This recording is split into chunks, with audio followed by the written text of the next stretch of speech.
भक्ति सर्वश्रेष्ठ है, ये हृदय में बैठा ले लीजिए और चिंता मत करो, निश्चिंत होकर भजन करो, रक्षा प्रभु करेंगे। तुम्हें अपने साधन रक्षा की भी चिंता नहीं करनी, वो योगक्षेमम वहाम्यहम प्रभु करेंगे। श्री देवर्षि नारद जी कहते हैं, सूत्र संख्या 82, जब आप भक्ति का आश्रय लेंगे, जैसा पीछे वर्णन सुनते रहे, तो आपके हृदय में भक्ति इस रूप में प्रकाशित होती है। ये जरूरी नहीं है कि ये सद्गुण सब में समान भाव से प्रकाशित हो सकता है इन 11 में से एक की प्रधानता हो जाए और 10 गौण रूप से रहे, पर होगी जरूर। इन 11 में से एक कोई न कोई भक्त के अंदर जरूर प्रधान होगा। ये प्रेम रूपा भक्ति जब किसी के हृदय में प्रकाशित होती है तो ये 11 प्रधानताएं उसके हृदय में आती, उनमें से 11 सबके हृदय में होंगी, पर एक की मुख्यता होगी, एक में बहुत रुचि होगी। जैसे पहला है गुण महात्म्या शक्ति, दूसरा है रूपा शक्ति, तीसरा में है पूजा शक्ति, चौथा है स्मरण शक्ति, पांचवा है दास्या शक्ति, छठवां है सख्या शक्ति, सातवां है कांता शक्ति, आठवां है वात्सल्या शक्ति, नवा है आत्मनिवेदना शक्ति, 10वां है तन्मयता शक्ति और 11वां है विरहा शक्ति, परम विरहा शक्ति। ये समस्त भक्तों के हृदय में होगी, ये होंगे सब लक्षण, लेकिन किसी एक की प्रधानता होगी। गुण महात्म्यासक्त भक्त जैसे देवर्षि नारद जी, महर्षि श्री कृष्ण द्वैपायन भगवान व्यास देव जी, परमहंस श्री सुखदेव जी, याज्ञवल्क्य जी, कागभूषुंड जी, भगवान शेष जी, सूत जी, शौनक जी, सांडिल्य जी, भीष्म जी, अर्जुन जी, परीक्षित जी, पृथु जी, जन्मेजय जी आदि। ये जब गुण प्रकट होता है भक्ति के प्रताप से, गुण महात्म्या शक्ति, इसमें बस एक नशा चढ़ता है, मुझे सुनने को मिले, प्रभु की चर्चा सुनने को मिले, इसकी प्रधानता होती है। जैसे ये गुण जिसके अंदर प्रधान होगा तो भजन सेवा और जितने भी है ये सब रहेंगे उसके अंदर, पर उसके अंदर इस बात की भूख हो जाएगी मुझे भगवत चर्चा सुनने को मिले। जैसे पृथु महाराज के हृदय में जब ये आसक्ति प्रकट हुई तो प्रभु से कह रहे कि मुझे 2 कान से तृप्ति नहीं होती, मुझे वरदान दीजिए कि मेरे 10,000 कान हो जाए, 10,000 कानों की सामर्थ्य मेरी श्रवणेंद्रिय में हो जाए, मैं आपकी चर्चा सुनते हुए कभी अघाऊं ना। यह आसक्ति, अलग अलग रुचि होती है। भक्ति जब प्रकाशित होगी तो ये गुण होंगे, लेकिन किसी किसी में एक गुण की प्रधानता पाई गई। जिसके अंदर गुण महात्मा आसक्ति होगी उसको हर समय यही लगेगा, अगर कहीं चर्चा सुनने को मिले तो सब गौर कर देगा, भाग के वहां जाएगा, सुनेगा। वो भगवत चर्चा सुनने का बहुत ही आसक्त चित्त से वो रागी होता है। वो किसी भी तरह से बर्दाश्त नहीं करेगा कि भगवत चर्चा आज नहीं मिली तो हम अन्य साधनों से संतुष्ट हो जाए। वो विकल हो जाएगा, मुझे भगवत चर्चा चाहिए। वो जहां जहां पी की बात सुने खोजत तीन गैनन, वो बावरों सो रस में फिरे खोजत नेह की बात। वो बावरा होकर यही ढूंढेगा, मुझे भगवत चर्चा सुनने को मिले, मुझे प्रेमी महाभागवतों के मुख से भगवत चर्चा सुनने को मिले। दूसरा है रूपासक्त। ये रूप के चिंतन में, रूप के दर्शन की व्याकुलता में, ये रूप में आसक्त रहते हैं महाभागवत जन। इनके हृदय में रूपाशक्ति ऐसी छाई रहती है कि इनको फुर्सत ही नहीं है। बस नख सिख लो अंग माधुरी, नख से शिख तक वो रूप का बार बार अवलोकन कर रहे हैं, रूप की चर्चा सुन रहे हैं। प्रभु के रूप अवलोकन में सब भक्ति के गुण है, ये भी चर्चा सुनेंगे, नाम जप करें, सब करें, लेकिन इनकी प्रधानता होती जैसे गोपीजन, बस लाल बिहारी के ललित त्रिभंगी रूप का चिंतन, बस उसी के दर्शन के लिए व्याकुलता, दर्शन करते हुए भी अतृप्ति। तो कुछ भक्तों के हृदय में जब भक्ति रंग लाती है तो उनके हृदय में रूपाशक्ति प्रकट हो जाती है। वो रूप का चिंतन, रूप के ही बार बार बातें जो शास्त्रों में वर्णन है उन्हीं को पढ़ना, उन्हीं को सुनना, उसे वो रूपासक्त है। कुछ भक्त ऐसे हैं जिनके हृदय में रूप की इतनी प्रबल आसक्ति है कि रूप छके घूमत रहे, तन को तनिक न भान, नारायण दृग जल बहे, यह है प्रेम पहचान। वो रूप में छके हुए घूमते। यदि ऐसी स्थिति नहीं तो विरह कमंडल कर लिए वैरागी दो नयन। उनके हृदय में रूप दर्शन की इतनी व्याकुलता है कि दोनों नेत्र विरागी हो गए। अब कुछ देखना अच्छा नहीं लगता, बस प्रीतम दिखाई दे जाए। विरह कमंडल कर लिए बैरागी दो नयन, मांगत दरस मधु करी छके रहे दिन रैन। बस एक ही बात मांगते हैं, आओ प्यारे मेरे नेत्र गोचर हो जाओ, एक बार मैं तुमको देख लूं। उनके हृदय में तड़पन होती रूप दर्शन की। तीसरे है पूजा शक्त भक्त। इनके हृदय में हर समय विकलता होती सेवा की। श्री जी को इस समय श्रृंगार करना है, श्री जी को ये भोग लगाना है, श्री जी को ये कर, उनके चिंतन का विषय सेवा होंगे। एक बार देवर्षि नारद जी महाराज बहुलाश्व के यहाँ पहुंचे तो देखा सेवा में व्रत थे। बहुत ही सेवानिष्ठ महापुरुष राजा होते हुए भी ठाकुर सेवा में प्रातः प्रवेश कर जाते और 2 बजे के बाद भोग लगा के बाहर निकलते। 2 बजे तक केवल, इसके बाद और राजकाज की सेवा करते। देवर्षि नारद जी ने महाराज जनकाधिपति श्री बहुलाश जी से कहा कि आप जिनकी सेवा करते हैं द्वारिका में विराजमान है, एक दिन जाकर के आप भरनेत्र देख तो लीजिए, देखो ये सेवा शक्त है। हाँ बिल्कुल प्रभु, आपकी आज्ञा पालन करेंगे। सुबह सारथी से कहा रथ तैयार करो, हम सेवा में जा रहे हैं और सेवा करके शीघ्र ही आएंगे और फिर प्रभु के दर्शन के लिए जाएंगे। सेवा में गए, अब वो दिनचर्या सेवा की। जब ठाकुर जी का राजभोग हो गया, ठाकुर जी को पद सुना दिया, शयन करा दिया, तब निकले। ठीक वही 2 बज गए। फिर कहा आज तो समय हो गया, अब कल तैयार। रोज रथ तैयार होता और रोज विलंब हो जाता। सेवा में इतने तन्मय रहते। रोज कई ऐसे महान भक्त देखे गए, भक्तमाल जी में चरित्र में आते हैं, कई प्रगट में भी ऐसे जो सेवा शक्त हैं। ठाकुर जी द्वारिकाधीश जी बड़े बड़े परमहंस महापुरुषों को साथ लेकर स्वयं आए दर्शन देने। महाराज बहुलाश और महान जप में निमग्न श्रुतदेव ब्राह्मण दोनों को एक साथ ही दर्शन दिए प्रभु। दोनों को एक साथ ही घर गए।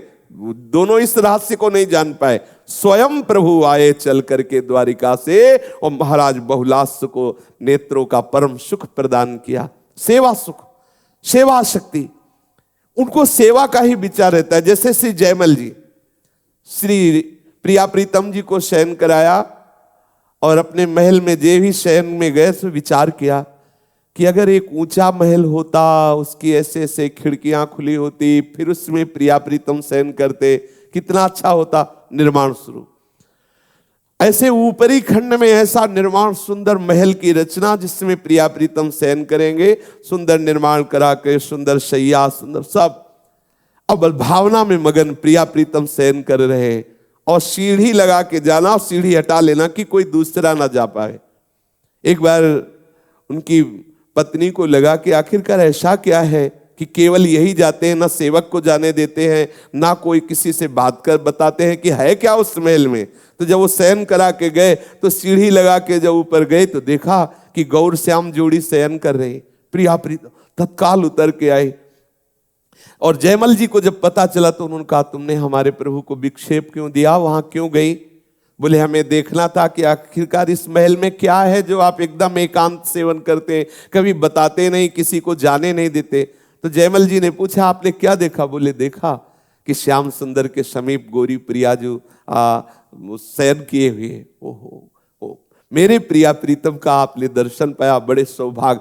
तो ये वो हर समय सेवा चिंतन में, इस समय प्रिया प्रीतम का ये सेवा, इस समय ये सेवा। वो कुछ भक्तों में प्रधानता होती है, जैसे गुण महात्म्य में रूपा शक्ति, तो किसी में सेवा शक्ति। इस समय प्रियालाल अब बैठे हैं सत्संग में, लेकिन बार बार उनके हृदय में एक ऐसे खिंचाव हो रहा है कि प्रिया प्रीतम का श्रृंगार करना है, प्रिया प्रीतम का ये हो रही सेवा, ये सेवा हो रही। वो चैन नहीं, उनका हृदय बार बार उनकी सेवा भाव में मगन है। इस समय भोग लगाना है, देखो विलंब हो रहा है, श्री जी को जल पिलाना है, श्री जी को शयन कराना है, श्री जी को श्रृंगार कर, वो सेवा का चिंतन। कुछ भक्त होते हैं जिनमें सेवा पूजा शक्ति, सेवा शक्ति होती है। और चौथे होते हैं स्मरणा शक्ति। उनको प्रभु के स्मरण में बहुत आनंद आता है। ना तो ऐसा नहीं कि सेवा नहीं करते, पर सेवा शक्ति नहीं है, सेवा करते हैं, गुण महिमा सुनते हैं, प्रभु के रूप में भी प्रियता है, लेकिन उनकी जो आसक्ति है प्रधान स्मरण, बैठे हैं प्रभु के स्मरण में डूबे हुए हैं, प्रभु का नाम, प्रभु का मंत्र बस निरंतर चल रहा, मंत्र में आसक्त है, स्मरण चल रहा, ये स्मरण प्रधान भक्त है। ऐसा नहीं कि जो रूपासक्त है वो स्मरण नहीं है, जो गुणासक्त है, लेकिन ये प्रधानता है, अलग अलग प्रधानता। अब उसको कहा जाए कि आप सेवा करो तो सेवा करें, लेकिन रुचि नहीं है, उसकी रुचि स्मरण में है, शांत एकदम गंभीर, हर समय डूबे रहना, ये अलग अलग भक्तों का है। इसीलिए रुचि देखना चाहिए, अपनी रुचि किधर जा रही ज्यादा। भक्ति में भी एक रुचि, जैसे किसी किसी को होता है गाने का बहुत स्वभाव होता है, उसको मौन में काम नहीं बनेगा, गुनगुनाओ, पद गुनगुनाओ। किसी की सेवा टहल में तो सेवा, और किसी किसी को होता है कि बस कोई बोले ना बस चुप गुप सुप अंदर ही अंदर चिंतन चल, बड़ा महिमा में, ये सब महान सद्गुण है। तो देखना चाहिए मेरी रुचि किधर, मंत्र में रुचि ज्यादा है, सेवा में रुचि ज्यादा है, श्रवण में रुचि ज्यादा है। जिधर रुचि अगर उधर आप ज्यादा सहयोग करेंगे तो आपका मन बहुत जल्दी डूब जाएगा। पकड़ लेनी चाहिए कि हमारे अंदर मांग किसकी। जैसे अपने स्वभाव में चिंतन का संस्कार बहुत बैठा है, संन्यास मार्ग से चिंतन को, बस शांत, कोई बैठे ना, कोई बोले ना, कुछ पढ़ना नहीं, कुछ देखना नहीं, कुछ सुनना, चुप शांत, अब वो स्वभाव बैठा है। अब जहां में फुर्सत मिले, जहां कोई हमसे बोले ना देखे, वो बस ना कुछ पढ़ने का स्वभाव, ना कुछ करने का स्वभाव, तो चिंतन का स्वभाव, शांत, कोई चेष्टा से चिंतन करने का नहीं, वो तो दिखावटी भले कोई चेष्टा माला हो, ये सब स्वभाव बना है संन्यास मार्ग की कृपा से, चिंतन का स्वभाव, बैठ जाना बस चिंतन। अब उसी चिंतन के रूप बदलते रहते हैं, कभी रूप का चिंतन, कभी लीला का चिंतन, कभी मंत्राकार वृत्ति चिंतन, ऐसा बाहरी चेष्टा में रुचि नहीं, बाहरी जैसे प्रगट में दौड़ भाग करके सेवा करना आदि आदि, वो रुचि, अलग अलग रुचि होती है। अब ऐसा नहीं को सेवा नहीं करता, सेवा करता, पर वो जो एक प्रबल आसक्ति है वो होती है, वो प्रबल आसक्ति जो किसी किसी की होती है सेवा आसक्ति, तो किसी किसी को होती है स्मरण आसक्ति, वही चिंतन, बार बार चिंतन में। अगर उसको चिंतन जरा भी छूटे तो सेवा भी छोड़ देगा, मतलब क्योंकि उसकी आसक्ति है चिंतन में, उसको कुछ बर्दाश्त नहीं होगा, उसका चिंतन छूटा तो अब वो जो सेवासक्त है, अगर उसकी सेवा छूटी तो कुछ बर्दाश्त नहीं करे। इसमें प्रधानता है, देखनी चाहिए कि अपने हृदय में प्रधानता क्या है। एक है दास्यासक्त, दास्यासक्त में हर समय दासता का चिंतन होता रहता है, हर समय दासता की चेष्टा होती रहती है, हर समय एक होते हैं सख्यासक्त, प्रभु से हास्य विनोद, वो उनकी प्रधानता रहेगी यही प्रभु के साथ सख्य भावना की।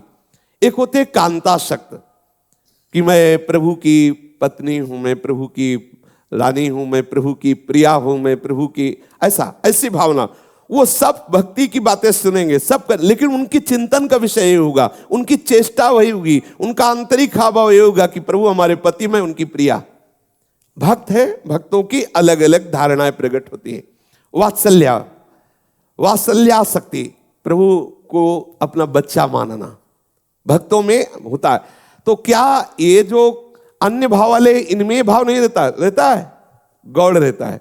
जैसे प्रभु को स्नान करा रहे हैं तो उस समय वात्सल्य उनके हृदय में, दुलार उनके हृदय, वात्सल्य की प्रधानता नहीं पर वात्सल्य है।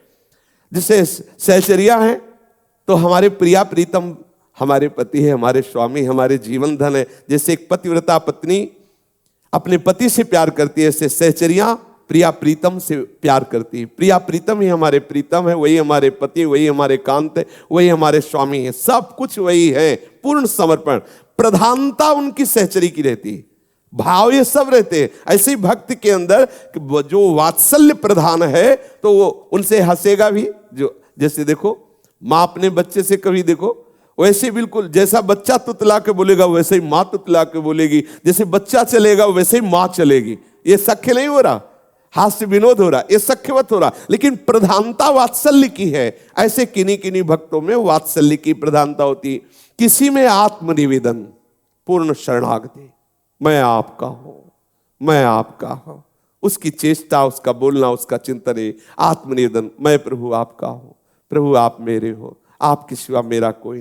तो और सब भक्तों में नहीं रहता, क्या रहता, पर इसमें प्रधान ये रहेगा, इसमें रूपाशक्ति, गुणाशक्ति, ये सब रहेगा, लेकिन प्रधान रहेगा, बार बार हृदय में आएगा, प्रभु मैं आपकी शरण में, मैं आपका हूं, प्रभु आप मेरे हो, मैं आपका हूं। ऐसा ये आत्मनिवेदन और तन्मयता, प्रायः सब भक्तों में रहती है, पर इस तन्मयता में जिसको केवल तन्मयता की तरफ प्राप्ति होती है, उसकी सारी बाहरी शुद्धि, बाहरी चेष्टाएं शिथिल होने लगती हैं।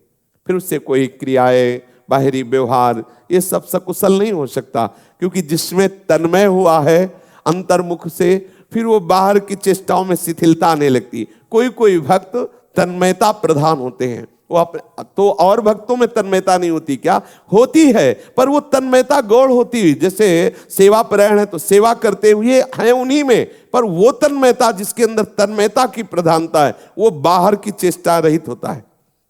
क्योंकि बाहरी शुद्ध रहित तो तन्मयता कैसी, बाहर शुद्ध रहित, अंतर में अपने प्रीतम में डूबा हुआ है तन्मयता। और कोई कोई परम विरहासक्त, वो रोते ही रहते हैं प्रभु के लिए, तो क्या उनमें सब नहीं, सब है, पर जहां कोई जरा सी बात आई वो विराग्नि, क्योंकि उनके अंदर विरह प्रधान है। तो इस तरह से ये 11 भक्ति अपने रंग प्रकाशित करती है आसक्ति की। कोई गुण में आसक्त होते हैं, कोई रूप में आसक्त होते हैं, कोई सेवा में आसक्त होते हैं, कोई स्मरण चिंतन में आसक्त होते हैं, कोई दास्य भाव में आसक्त, कोई सख्य भाव में, कोई कांता भाव में, कोई वात्सल्य भाव में, कोई आत्मनिवेदन में, कोई तन्मयता में, कोई परम विरहाशक्ति में। इसलिए भक्ति सर्वश्रेष्ठ है। भक्ति निष्ठ होकर